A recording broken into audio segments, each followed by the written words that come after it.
Good morning all, and a warm welcome to our webinar this morning. We'll give it a couple of minutes for people to file in, and then we'll get started. Welcome Amelia, Brendan, Claudine, Jackson, Jay, Kevin, Laura, Sam, another Sam, Simon. We'll introduce our panelists formally shortly, but hello, Bern, Jordan, and Richard. Good to see you. Morning, Andrew. Hi, Andrew. Morning, Andrew. Hi, everyone. Morning, everyone. Hi, everyone. Great to have you on board. It'd be great to, if you could, when you file in, just to jot down on chat where you're joining us from. We've got a heap of different locations on our attendee list, so it'd be interesting to see where people are dialing in from, and even if, obviously up to you, share your role or organisation. Beyond Blue in Melbourne. Hello, Rebecca. Welcome. Welcome from Coffs Harbour, Brendan, and you'll have to forgive me if I can't pronounce the Indigenous name there, but thank you for noting that. Auckland Airport, on the way to Brizzy, Fisher and Paykel Technologies. Welcome, Steve. Safe travels. Great that you could join us on the fly. Bernadette, big hug, big group hug from Melbourne. Kidney Health Australia, Melbourne. Thought Works, Melbourne. Very welcome. It's been interesting looking at all of the attendees on the call. We've got a real mix of industries from healthcare, mental health, not-for-profit social enterprises, state government, infrastructure, civil engineering, education, and FMCG. So a really interesting mix. Welcome, Mel, another person from Beyond Blue. Yeah, there's been a real theme of healthcare and mental health, which is fantastic to hear on the topic. Welcome, Claire, Sydney's Northern Beaches, Partnerships Lead and Divisor, Digitizer. I've got that right. And in terms of the roles, we've had a few coming through on chat here, but we've got any roles from CEO to directors to heads of strategy, specific partnership managers, then to more specific roles in marketing and sales that are related to partnerships. So we're really looking forward to hearing your views on chat and the Q&A, which will be really interesting to weave into the conversation. Welcome, Brendan, Board Director and Strategic Advisor. Jackson, dialing in from NAM, Director at CactiCon Serve. Welcome. Very good. We might kick it off. So before we introduce our panelists, I'll do that formally. Just wanted to start with a acknowledgement of country. I'd like to personally acknowledge the traditional owners of the land on which we are meeting today. I'm based on Wurundjeri country today, and I pay my respects to their elders past, present, and emerging. In terms of the context and housekeeping, just wanted to run through this. We run Foundstone Advisory are a strategy advisory that do a lot of work in the partnership space.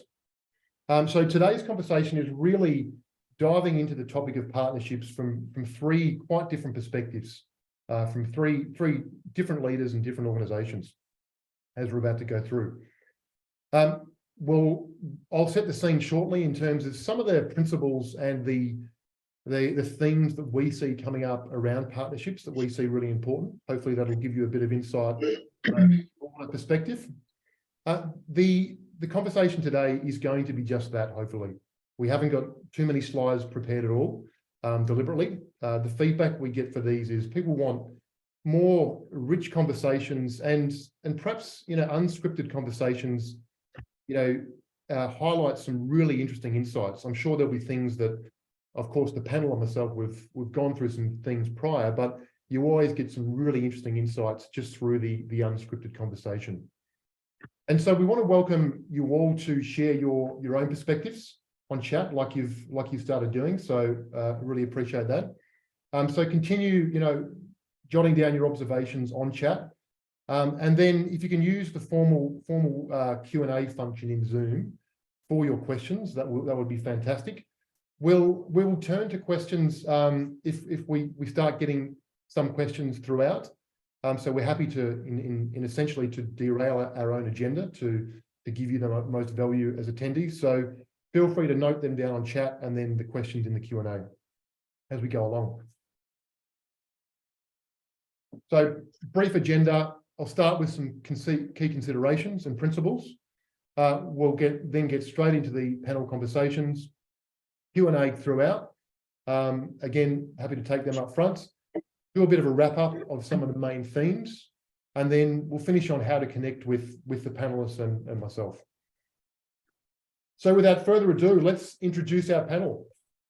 And today, as you'll see by the organisations here and the type of roles, it's a real eclectic mix, really, of different viewpoints on partnerships. So really, I'm personally looking forward to actually listening to the conversation myself as well. So first up, Bernadette, welcome. Thanks, Andrew. Lovely to be here. Thanks for the invite. Great to have you on board. So Bernadette is the CEO of Amber Community, who are a not-for-profit and social enterprise in the road safety and education and counselling space. Amber Community have a significant partnership with the TAC, which everyone would be familiar of. And Amber Community also have many other large government organisations and corporate partnerships that Bernadette herself leads with her and her team. Second, we have Richard from Australia Post. Welcome, Richard. Thanks, Andrew. Good to be here. Great to have you. So obviously everyone's well aware of the organisation. Richard is Partnerships Manager at Australia Post and works across the broader organisation and bringing revenue opportunities from partnerships for capability and external stakeholders. And prior to this, Richard has held various management roles in Victorian state government, tourism and major events. So great to have you on board, Richard. Thanks, Andrew. And last but not least, Jordan. How are you, Jordan? Morning, Andrew. Good, thanks. Morning, everyone. Good to have you. So Jordan's head of category strategy at L'Oreal. He's actually recently moved to Singapore, although he's back in Canberra for a short stint, I believe, Jordan. And Jordan's moving to Singapore with L'Oreal to run category strategy in the Asian market. So it'll be really interesting to touch upon some of those bits. In his own words, Jordan's jumping in at the deep end with his very recent newborn and partner in Singapore, and has worked across FMCG, the likes of Kellogg's, Mars, digital, wholesale, and grocery. So great that you can join us. Great to be here. So I think I'm confident we'll have some really interesting conversation today and diversity from not-for-profit social enterprise organisations to two very significant brands. And I think we'll be able to bounce off each other in terms of some really interesting detail. Before I get rid of the slides and get into the conversation, just wanted to touch on some of the considerations and the principles that we, Foundstone Advisory, see with our own customers and the broader community around partnerships. You could probably refer to some of them as principles. Hopefully they'll be helpful in framing some of the conversation today. And the first one is making sure the partnerships you're doing are both relevant and impactful. When we talk about relevance, think about how the partnership is relevant to the external conditions. There's a lot happening at the moment in our external world, both from society and perhaps economy. So to look at how the partnership fits into that context, both now and into the future, and also look at the impact. So impact can be both, of course, externally to community, to broader markets, but the impact can also be on the organisational culture. A lot of the time, you've got different levels of staff driving partnerships. So look at the positive impacts that it can drive on your organisational culture, which is sometimes perhaps missed.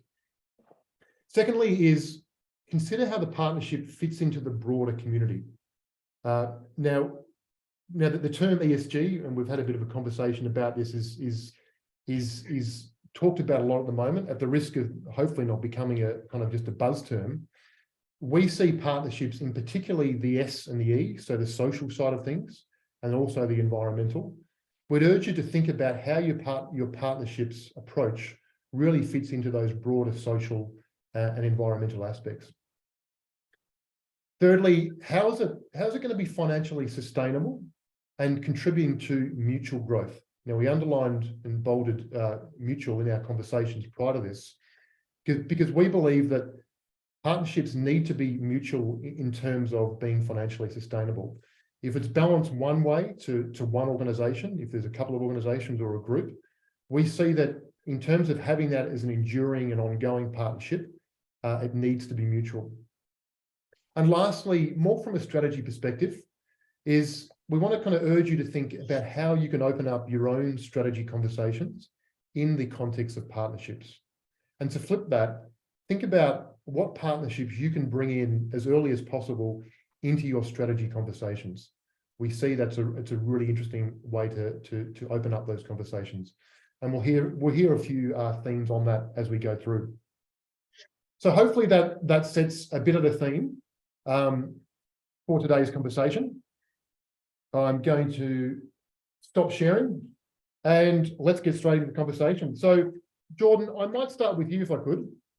Sure. To start with that first theme of when we look at what a relevant and impactful partnership could be, how do you look at that in terms of your own personal leadership and perhaps the organisation?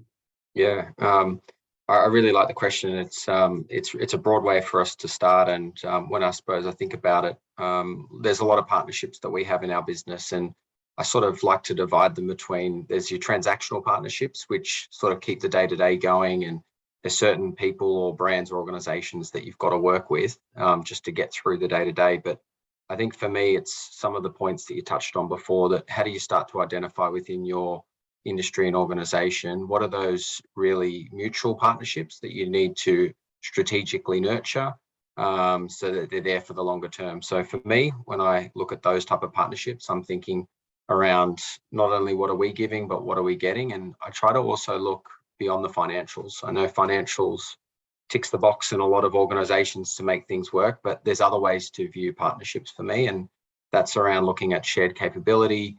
It might be around gaps that you've got in your organization, different ideas, different structures, different ways of doing business. So I think the way you can look at partnerships can be broader than just financial. And that's how I typically approach it. And I like the sustainability angle as well, because for me, it's got to be enduring. And for that to happen, as I said, it has to be mutual as well. So that's typically how I look at it. Yeah, it's a great point. And from your, if we look at this from a, personal leadership, and I know that we were talking before as a panel, and we're approaching this that, we've got some expert experiences, but, the reason why you're on the panel, you've also got humility to say, these are my own learnings in the partnership context. Have you got anything to share on from a personal kind of leadership? Yeah, I mean, I think we were talking about it about a week ago or so, but for us, it's partnerships aren't, they don't naturally have to happen straight away and work. So for us, some of the learnings that we've gone through have actually been examples where partnerships have not necessarily worked. And that's been usually instances where one side typically benefits more than the other. So typically when we try to go after, for example, customer partnerships with our retailers, we have lots of discussions around price and margin and all those type of things. They're the conversations we don't like to really have because they're typically the transactional conversations that,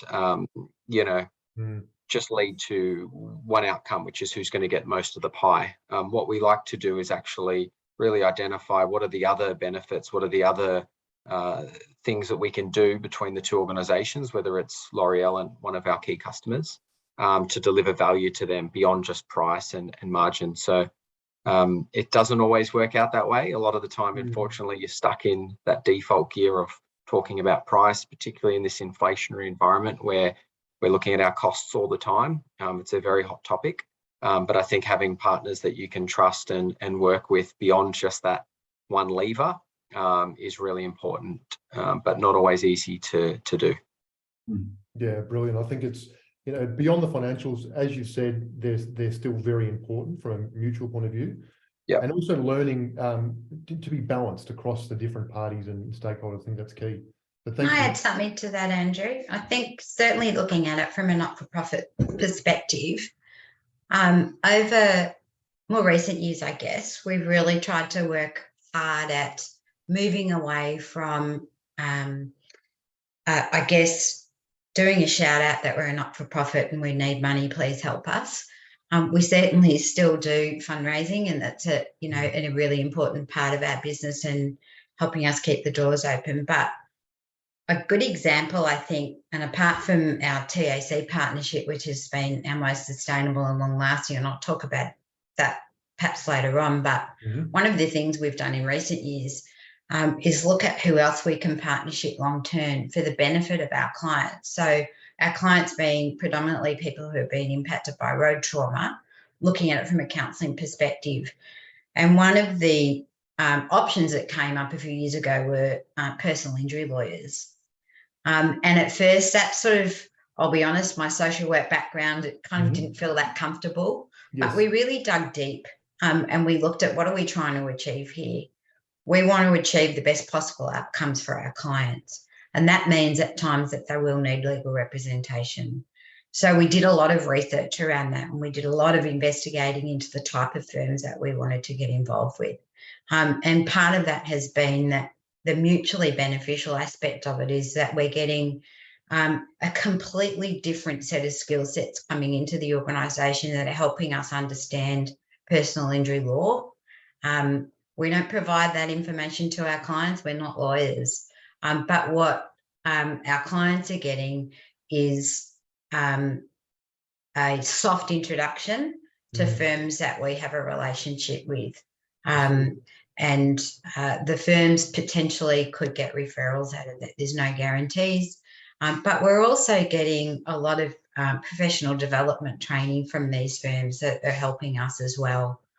So we look at that broader impact of what does this relationship do for our organisation and for theirs. But most of all, we're looking at how does this help us work with the people that are in our community and are reaching out to our organisation. So kind of trying to move away from that, as you said, Jordan, that transactional Brilliant. I like the relationship.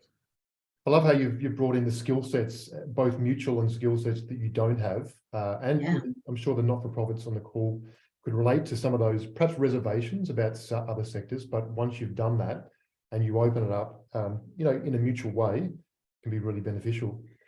Richard, and I'll come back in terms of a bit more of your, the personal leadership around partnerships, but Richard, a big organisation, Australia Post, an enormous organisation, multiple layers, and you're across so many different areas in the community. How do you look at it? How do you look at partnerships, both from your personal leadership and perhaps the organisation? Yeah, I came to a pretty clear understanding when I first started here at Post that I'm not the only partnerships manager. There's various functions across the business that look at a transactional or a pure partnership opportunity tied to revenue, and then our team that works with Beyond Blue, for instance. And I noticed that there's quite a number of people from Beyond Blue on this call today, driven by a completely different connection with Beyond Blue for a very, very separate outcome to what I might be doing with another freight company.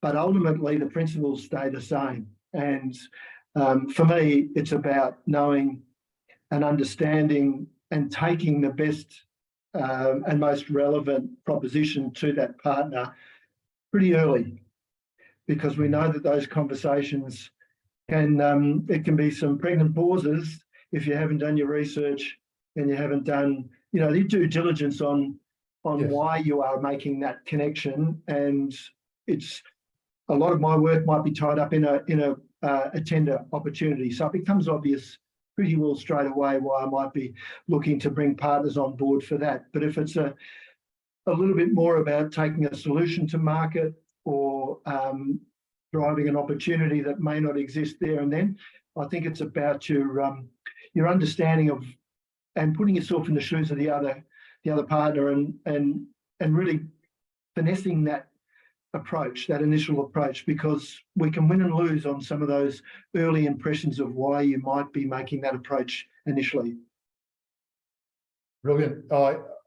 Thanks for giving us some insight into that, in terms of, because, a big organisation, a big brand, it's always, interesting. And that example you used, that with Beyond Blue, there might not have been some obvious crossover, but when you did look at it, seemingly unrelated areas do become related. So, and I also like the fact you call out, it sounds like you're trying to put yourself in the shoes of the other partner. And I suppose that's where the mutual aspect comes out as well. It does. Yep. Brilliant. Ben, I might just go back to you just briefly because we didn't really hear in terms of your personal leadership. I know from a partnership and strategy, you've opened up conversations with partnerships, quite early. Can you take us through what your experience has been in your leadership around that? Yeah, look, I've been CEO of Ambit Community for 4 years, and this is my first gig as CEO, so it's been a huge learning curve for me.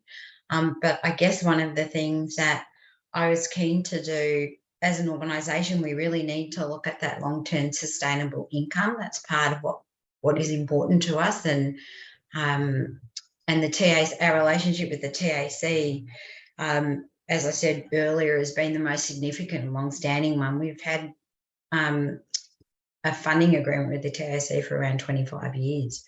But what I've noticed since over the last few years is the relationship with the TAC just keeps getting stronger and stronger.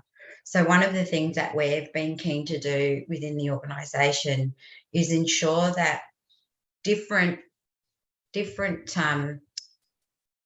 staff in different programs across the organisation have connections with different levels of the TAC.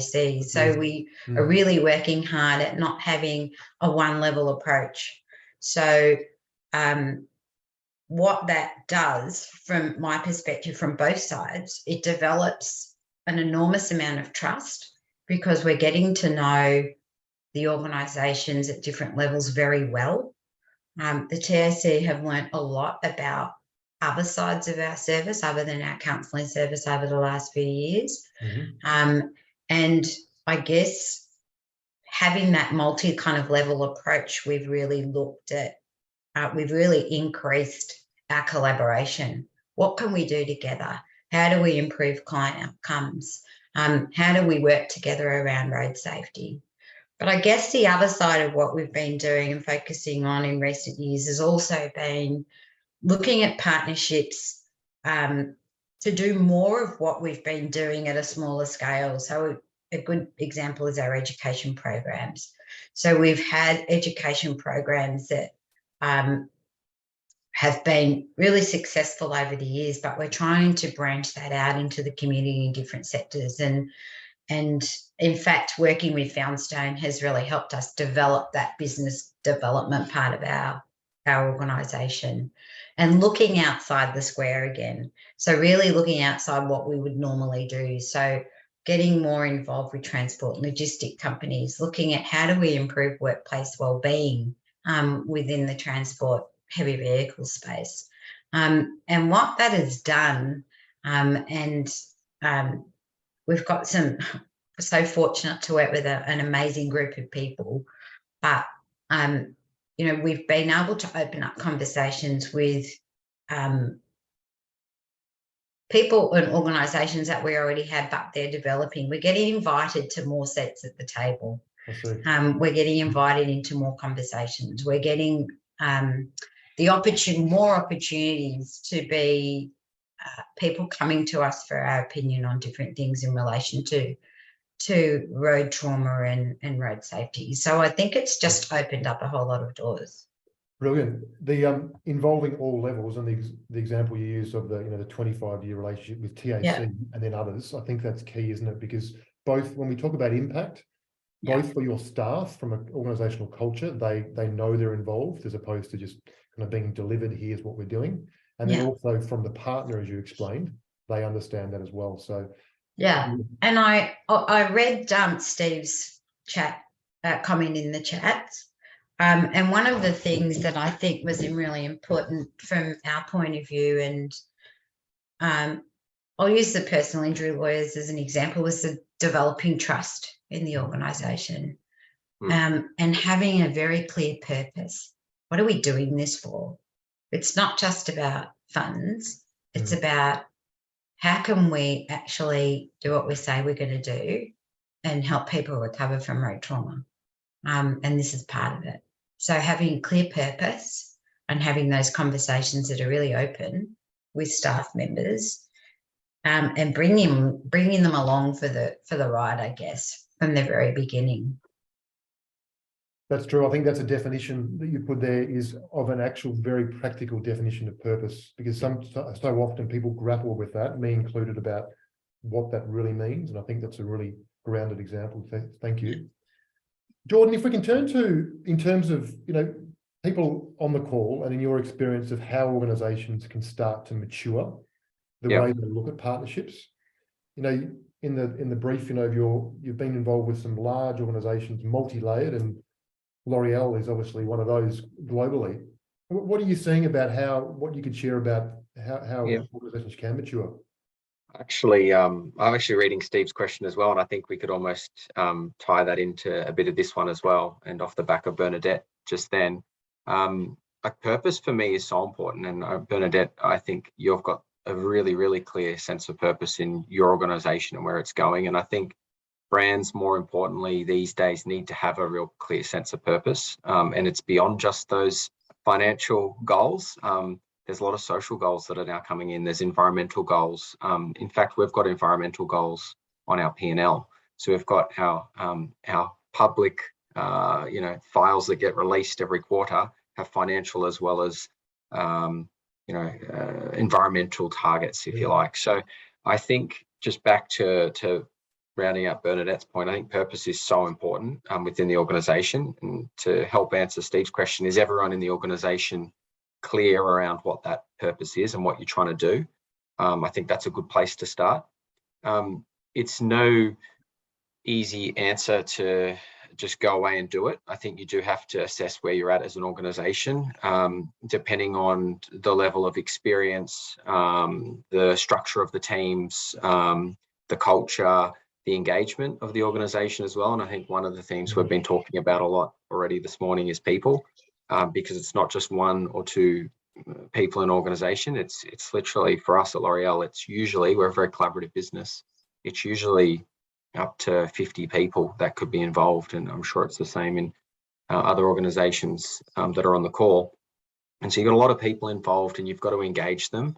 And I think for us, what we try to do is have the consumer or the customer at heart.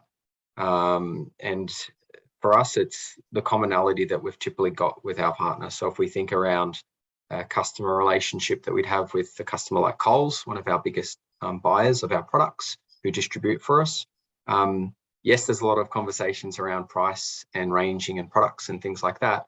There's also a lot of conversations around insights and where's the shopper going and where's the consumer at, and we have that in common. So I think, how do you find that commonality with your partner around, and it's usually your customer or your consumer, and what are those commonalities there and what problems are you trying to solve for them? If you can rally an organization around that, it becomes less around financial goals and other things. They'll sort of just happen naturally off the back of that. Brilliant. And maybe we just dive into, because we're going to talk some examples, maybe that you mentioned the Coles and L'Oreal, maybe you could just talk through that at a high level. I think that'd be valuable for the audience. I mean, it is a good example for us, and we haven't had good examples. I can definitely tell you there's many examples where trying to engage a customer that size, even for a brand like us, is really hard. If anyone's had to deal in the FMCG space with different customers and retailers, they're really sophisticated, they're time poor. You've got to really engage them and you've got to differentiate yourself as a partner. And so we've tried to do it many times and we have failed. I will admit that. Post-COVID, it was a really nice opportunity late last year for us to bring Coles in. And that involved essentially, like I said, up to maybe even 100 people in the organization at all levels, right from the very top to the people that were going to be executing it, right to the people in the warehouses, as well as some of the fields. So we sort of had every contact, if you like, and engaging Coles in a whole day through different workshops, product testing, trials. We had the brand teams presenting to them. So I must admit, when I first saw it, I thought this is going to be an enormous task to pull off. It's quite risky. Them to give us that much time meant that we had to deliver. And for us, what we took away was we were able to differentiate as a supplier to our competitors. We got some really good in the moment feedback around new product launches, which helped us manage our supply chain. It even meant that we could strengthen some of our plans in certain areas and increase some of our marketing as well. So for me, that's a highlight around when you're really strategic with a customer, you're differentiating yourself, you're engaging your partner at the highest level, but you're also bringing multiple stakeholders along. Yeah, and what I get from that is in that early engagement, as you say, it can be, you can look at those number of people in 50 plus, I've got that right, in some instances, and you say, where's this going to go? But it sounds like the early engagement and not having everything perfectly ready to present, a bit of open conversation and how do we do this, is it? Yeah, and also just having other people in the organization that don't always sit with the customer, our retailer, if you like. We call them our customer, and our consumer is the consumer of the product. So for us, having the customer present and talk openly back and give that feedback was so important to people like maybe our marketing teams, some of our supply chain teams, even finance teams that don't always get it directly from them, and they can be quite direct in their feedback. Yes, and so it helps break down that message that you're trying to translate back to the organization. So yeah, as I said, for me, it kind of came down to centering around the customer, common goals that we had in the organization that we wanted to help solve for Coles and help deliver against their strategy as well. And then the collaboration was for us was the real highlight that day, because we got two-way dialogue, and it wasn't about price and it wasn't about margin. And yes, we acknowledge that they exist, but we talked about a whole lot of other things like growth and delivering for shoppers. Brilliant. And seeing even your own colleagues that you don't normally see your colleagues in those environments, you learn a lot, don't you? So yeah, definitely. Steve, thank you for the comments in terms of what Bernadette mentioned around purpose, and Jordan around embedded transparency. I didn't pick that up, so thank you for that specific term. And Sam, the key part of forming partnerships internally for strategy development is establishing trust and creating a two-way relationship. And in the strategy context, it's a two-way flow of information insights. So thank you, Sam. I think that blends in with what we've been hearing on the panel, the two-way, the mutual aspect, and also starting early. So thank you for those comments, and feel free to keep them coming. Steve, I hope we answered your question in terms of lifting maturity, and we can continue that. How can we anchor in the lens just beyond financials? Richard, so Australia Post, in your experience, and perhaps some of the examples even of, common industries and not so common, in terms of maturing partnerships, how would you look at that? I think it's everybody's sort of hitting on some very, very positive themes and some good themes to sort of for this whole group to build on. And to Sam's point about trust, I think it's very contingent to build that trust, that you devote in that earliest of the relationship build part, that you devote time to find a start point. And I think some of partnership negotiation breaks down because we just go straight to the outputs, and we go straight to what it's going to cost us, and we go straight to what resources is going to stretch us. And I am very, very, I determine that when we build the relationship from the ground up, we devote the earliest of times to getting to know the other party. Even though transactionally we may have dealt with them for many, many years, we don't know necessarily the operating rhythm of the partner when we bring that opportunity to life. So if you sit on one of my partnership meetings, you'll notice that the first agenda item will be around the table. Understand roles, understand responsibilities, and then the nice part of that is you'll have maybe a legal and a risk person from both organisations arrange after that meeting to catch up before we've even gone down stage one of the partnership development piece. So I'm very strong to Sam's point around trust. You build it from the start, but you've got to devote that period of time. And what we've talked about nurture and maturing partnerships, it has to start somewhere, and think of it as a growth phase. What we instill in our children comes out later in life, and what we instill in our partnerships from day one will come out in later years as that partnership grows and develops. So yeah, that's it's a theme at Post.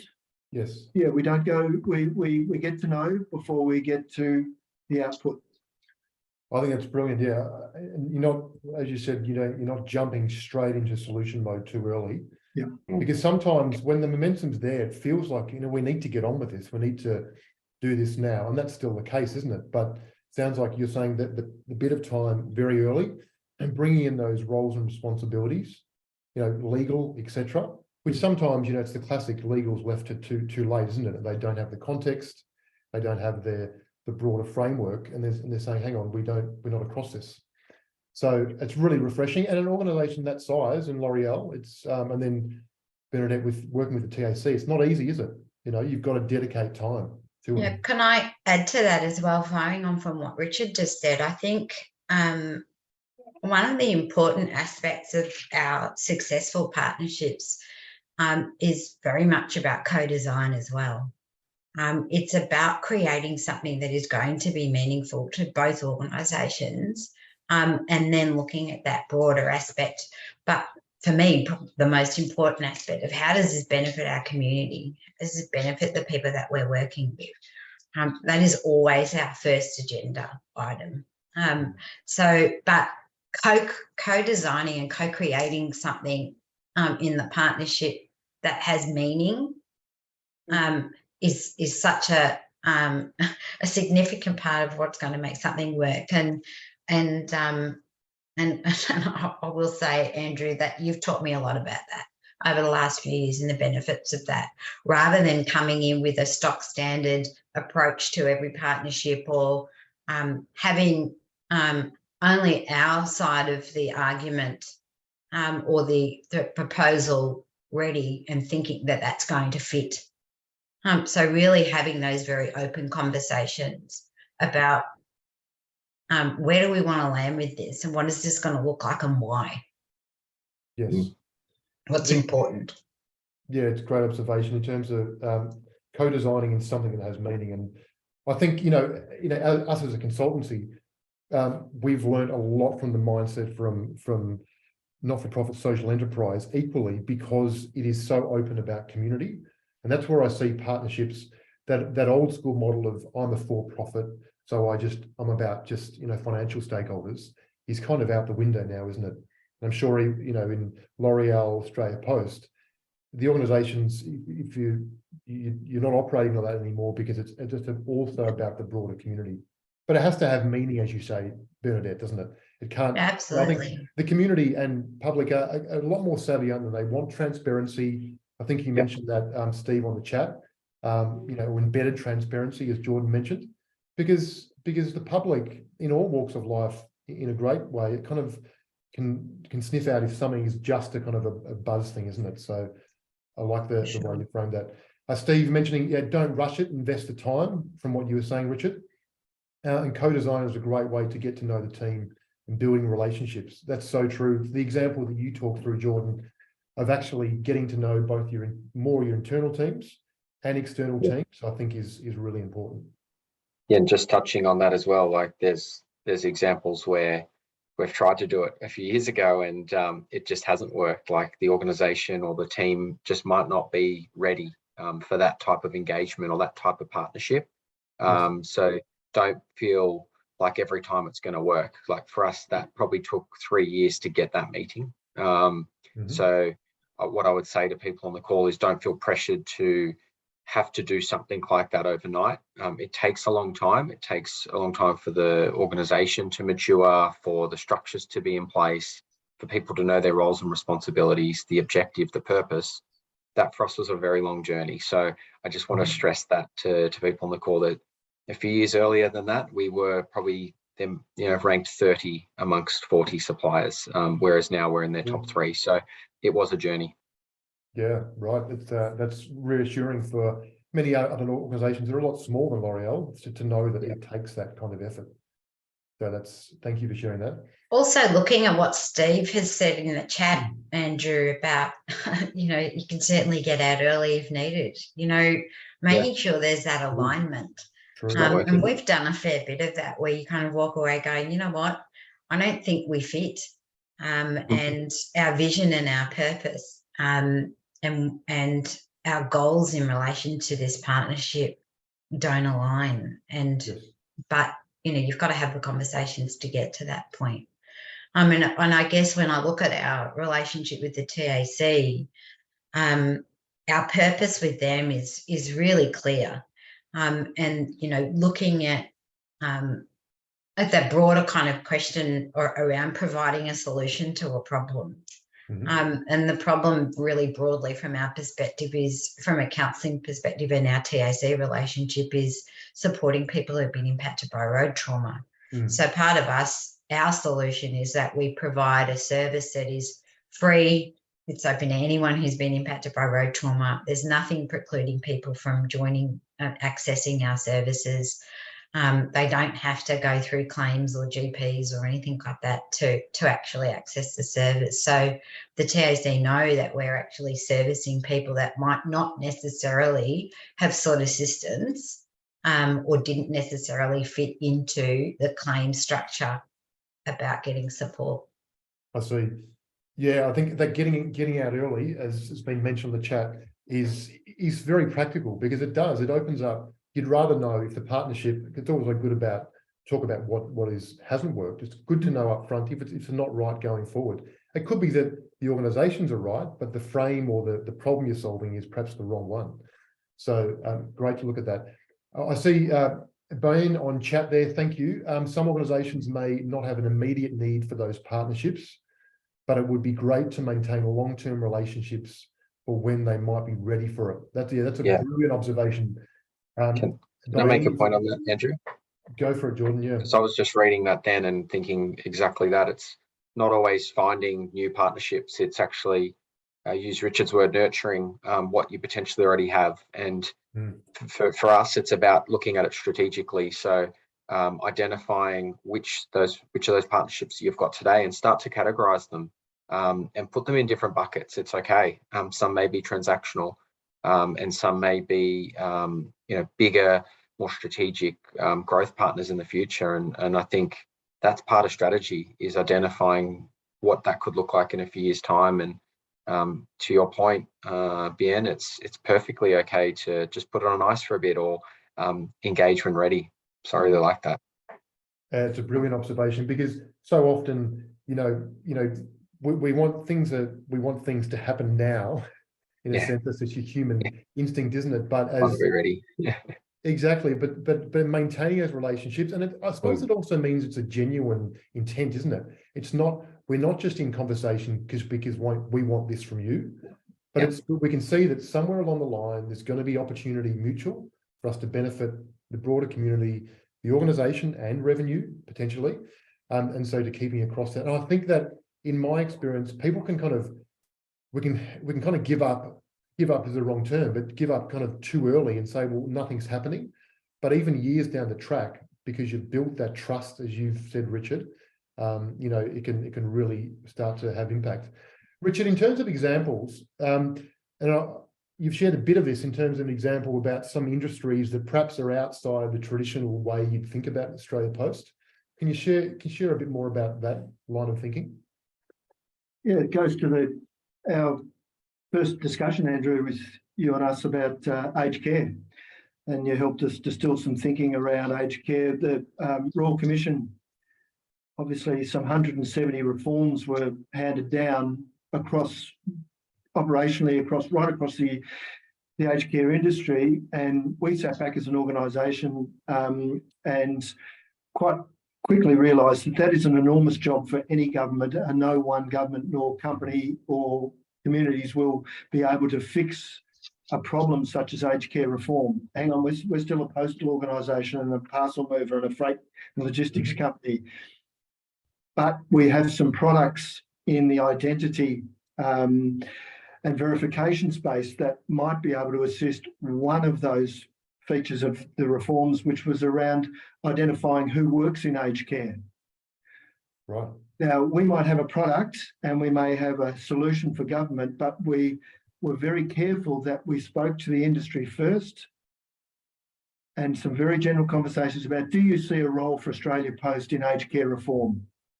So just to test the water about whether or not the people that are living and breathing on the front line of aged care and aged care reform day in, day out, see a role for a corporation to assist in that overall reform space.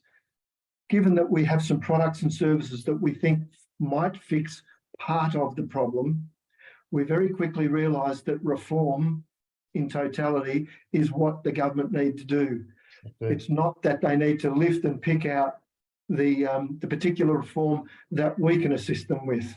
So to Jordan's point, to Bien's point just then, it's about being patient and having those building blocks in place that you can resume that conversation or bring that conversation to life when government are ready. And it was a very interesting process for us just to align some of that thinking around, well, we're a large organisation, we've got a regional footprint in 4,500 locations around Australia through our post office network. We are with and in communities every day. Again, government know that, but how we bring that to life and at what point later on to potentially provide a solution in and around aged care reform is for government and aged care providers to ask us to come to the table. So it's chicken and the egg. When you've got a solution and you're timing that solution for a market opportunity versus, let's say, a tender opportunity where you've got a fixed date that you need to respond by. So they're very different principles in terms of how you go to market and build your partnership off the back of that. Are you solutioning for something, or are you providing an opportunity to provide a solution for a fixed date or a fixed problem? Yeah, well, thank you for sharing that. And it's really interesting in a industry that perhaps you wouldn't associate. You said you had very early conversations and actually went out and listened to how it could fit in with the overall reform. What I also picked up there, Richard, was you could have gone in and the organisation could have gone with a big, bold, we're Australia Post, you listen to us, we've got the solution for you. But it sounds like you went with a bit of humility, you opened up a conversation, you had the building blocks, as you said, and you're also patient. Yeah, and I think that ultimately it's good governance too. I think for an organisation to have those open and simple discussions with other organisations, be it a government or any organisation for that matter, of where we can help. And if it's tied to strategy and it's got support across your organisation to continue those discussions and those and they may occur, a 3-year horizon. Jordan probably would have thought that he probably could have landed that partnership a bit earlier than that, but that just shows discipline to have stayed the course and probably reaped a better reward and a better outcome because the partnership will be stronger for it.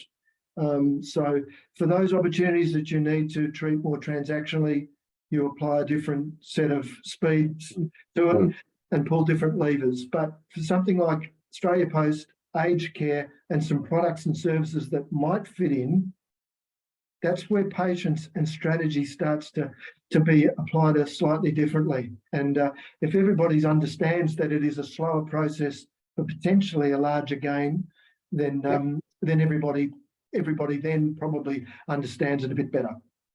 Yeah, true. I just saw Brendan's comment there. I'm not sure how much he knows of it, in terms of what you're doing, but disability worker identity checks, ! In terms of that is a key kind of area with workforce challenges in all those sectors. Correct. So I think when we're talking about relevance for external conditions, to me that says it's very relevant in terms of the problems we need to solve. Now I'll go to Chris and Jordan. I might have missed Brian's question, so feel free to jump in there and ask that because I can't see that. But Chris, I'm not sure if we've answered. Brendan asked, how do you negotiate or deal with the challenges when exiting a partnership? Did we talk about that? Go for it. Thank you. Sorry, I missed that. Yeah. Did you want to comment? I don't necessarily have an answer. I've got the wrong way of doing it. Maybe I can quickly give you a quick example. But let's start with that. I ended a partnership with a smaller customer of ours many years ago at a different organisation. But I ended it quite abruptly, and the lesson or the learning for me was probably to have managed it better heading into where I knew it was heading. I ended it more out of frustration because the terms weren't being met, etc., etc. Whereas what I could have done was actually managed the KPIs more clearly and had a better, I suppose, mutual exit as opposed to what I wanted, which was an exit of that partnership, which wasn't working with a customer that we're working with. So for me, the learning that came out of that was try to do it as early as possible. And if you've got the KPIs in writing, use that and use the data to help manage the exit or negotiation, if you like. Hope that helps. Thank you. And we haven't, I was thinking about it before our forum, we haven't deliberately put a definition around partnerships exactly today, because like you're talking, it can be a formal legal partnership with specific terms around it, but it can be less formal. So I think I'm glad we addressed that. Richard or Bern, any comment on Brian in terms of exiting, just briefly? Just briefly, I really haven't had the opportunity to experience that yet, but I think what Jordan is saying is probably correct. And I'm just thinking of one occasion where we did a partner chose not to be involved with us anymore. That was their choice. But I think when that happened, from my perspective, I was already getting the feelings that the values weren't aligning anyway. So from my perspective, I wasn't surprised. But I think you're right, Jordan. I think for me, it would be very much about monitoring those KPIs, having the conversations, and again, going back to be really transparent and sort of talking about at those regular check-ins, what's working, what's not, and being clear about where you're headed. I see. It's very broad, I know. No, that's helpful. And Brendan has just commented mutually agreed exit, like it. Yeah. So that's and Richard, I know, Australia Post, I can imagine you said, there's a number of different partnership alliances and managers. I suppose it wouldn't be easy to get all those aligned. So I suppose it's internal communication is as much as external, perhaps. Very much so, so that everybody clearly understands why and for what purpose that we're negotiating a partnership for. I think a lot of partnerships that end abruptly, to Jordan's point, haven't been well managed, I think, possibly in the last part of that agreement. So whether or not things were allowed to get to a state where they're not recoverable, that's something that we all as professionals should try and avoid. And I think we talk a bit about partnering and potentially exiting with dignity. So reputation stay intact, and you are able, we talk about being in the same room as that partner in time to come, and there's no there's no nervousness about that. So yes, we've got I think a word I would like to leave people with today is something that we also think about here is co-opetition. So in the freight and logistics world, we will cooperate with other freights and logistics partners. At the same time, and a different part of our business, we'll be fiercely competing with them for an outcome as well.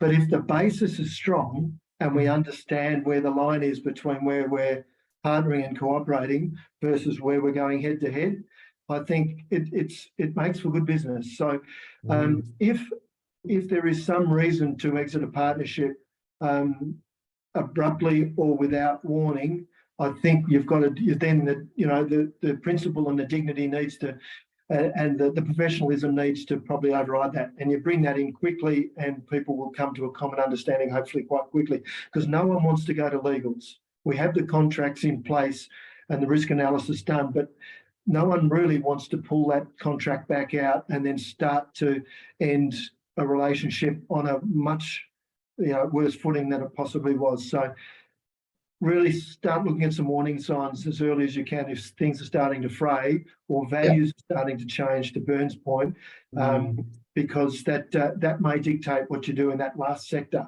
and that last period of negotiating out.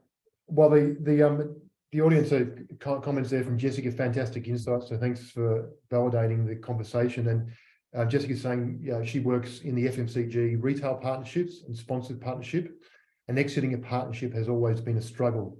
So it sounds like there's been some helpful insights. And Steve, nice productive tension. I think there's always a bit of tension. I did like the term you used, Richard, exiting with dignity, because that same partner could be a partner in another context. It doesn't mean that relationship is gone. And I think having that, and it's based on values, as Bernadette and Jordan have both said. I'm just getting through here as well. There's a comment from, I don't want to lose it, from Chris. It's more related to NFP, but there are more than 50,000 charities NFPs. Describe the process of selection under a heavy demand of requests. I'm conscious of time. Bernadette, can you just comment on that? Partnerships, you've got a limited resource pool of who you engage with. Have you got any comments on how you prioritize those, perhaps? Because it's a tough one, isn't it? And then, I think really broadly and really briefly, because of the time, we really prioritise our partnerships when we're looking at long-term sustainable partnerships, not the more transactional kind of relationships, on aligned values and the impact that it will have on our community. We choose probably a little bit different to the others because we often choose on the basis of our own resources as well. yes, We don't have legal departments and HR departments and anything like that. So sometimes it's actually filtering through because we can't deliver. So being sure that we can deliver what we say we're going to do as well is one of the criteria for why we would or wouldn't choose a particular relationship and partnership. See, I like how you push that. I haven't thought about that way. So align values as an actual measurement, because you can, and as a priority, if you're starting with that and it blends to what both Jordan and Richard, you both said in terms of values, if you can measure that in some way and keep everyone honest, I think it's a really good point. I'm conscious of time, and I want to finish on a question. I'm not going to, we had a slide to share, but I won't do that because I want to get to this last question from Nick. Nick's asking, how do you ensure ongoing partnerships are still adding value to both parties, in particular maintaining overall alignment to changing community and customer expectations? Now let's finish on this question in the last three minutes. Was there anyone wanted to jump in and comment on, Jordan, in terms of ongoing value and how it fits into community and customer expectations? Yeah, I'll give 30 seconds really quickly. That's a great question. It deserves a lot more time than that. So I really like the question, Nick. Let's go for a minute each. Okay, got a minute. Communication, number one. So increase the level of communication, increase the number of stakeholders that are working with the partnership, ensure the KPIs are there, as we touched on before. I think that's really important. Absolutely, things are changing faster than ever. Technology's changing, consumers are changing. There's so much change happening in the world right now. It's only getting faster. So that's probably the most constant thing, is that change will continue and will continue to be fast. So I think summary, communication, having those KPIs, and I'll steal one from Bernadette, which is having aligned values, which I've taken away today, is a really key one. And how do you measure those? I'm trying to think about that myself. So yeah, that was brilliant. And Richard, from a big organization like Australia Post, that ongoing value and customer expectations, how would you look at that? Just slightly differently, I would look at our discipline around our WIPs, our work in progress meetings, and to Jordan's point around communication. Sometimes as values change or just the rhythm around a relationship and partnership, you may feel is changing for no obvious reason. Often what you document across the way will give you that, I think, all those communications, those discussions. But often if we're not going back on what we've noted, what we've seen, what we have discussed internally, a lot of what we can bring to life might have existed in a previous discussion or conversation. So, we are an organisation that we're copy heavy. So probably that discipline is very much to do with the way that we work. But I find sometimes when we go back and look at where we were 6 months ago, there might be a feature of a meeting or two, people that were attending that meeting, or something might have been a point in time that you felt was minuted or noted. Take notes. Be very, very disciplined around what we're noticing that you can go back to and validate. Great, thank you. I really like the rhythm of the partnership and practical work in progress meetings. Bernadette, I'll just finish with you in terms of the context of that, because you as a not-for-profit work with larger corporates. Is there any kind of last words around that? No, I think what Jordan and Richard have said, Andrew, in terms of collaboration and communication, and I know this might sound like a really weird analogy, but I always used to say, going into parent-teacher interviews with my kids, if the teacher tells me a surprise, at that point in time, I'll be pretty disappointed. So I guess what I'm saying about that is the communication needs to be honest and transparent, and checking in regularly, which is what we do with our partners. How are we going? We look to our partners for advice. We talk to them about ideas that we're having, flag it with them. So if something were to come out of left field and be a surprise to me, I'd be pretty disappointed if all of a sudden we were looking at actually things aren't working out the way we thought they would. So yeah, just sort of adding on to that little bit. Very true. That's a nice cap on that. So we'll have to wrap it up. Thank you very much. Some great observations there from Sam in terms of partnership KPIs at a practical level. So thank you all very much for joining the conversation and from attendees, your rich insights, observations and questions, because that's what's really made it. And thank you to our panel, Bernadette, Richard and Jordan. Really thoroughly enjoyed the conversation, and we'll share the recording and some of the snippets afterwards as well. Thanks, everyone. Have a great rest of your day. Cheers. Thanks everyone. Bye. Thanks, Andrew. Thanks, everyone. Bye. Bye-bye. Bye-bye.